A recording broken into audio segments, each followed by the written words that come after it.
Хочу поделиться одной практикой. Иногда человек заболевает, как нам кажется, и у него появляется кашель, который очень долго не проходит. Но не всегда причина – это простудное заболевание.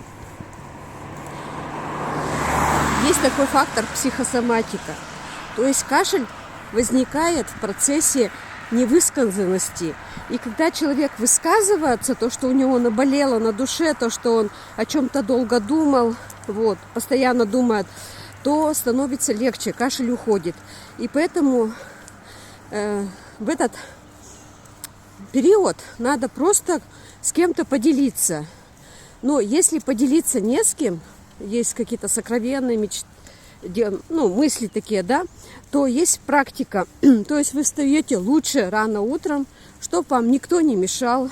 Берете листочек бумаги, ручку и пишете. Если, допустим, там взаимоотношения муж-жена, да, то муж, может, там сказал какие-то слова нехорошие, вы прямо на бумажке так вот и пишете.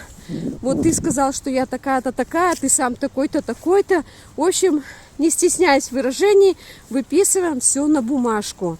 И затем, когда вот это вот все выписали, бумажку комкаем и сжигаем.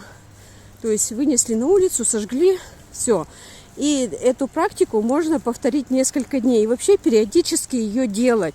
Потому что вот эта невысказанность, она приводит к сбою психоэмоционального состояния.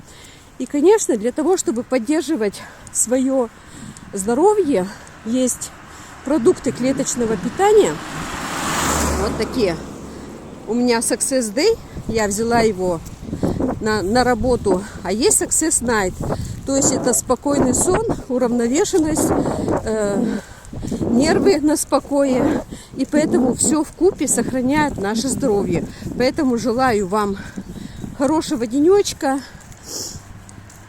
спокойных, хороших мыслей.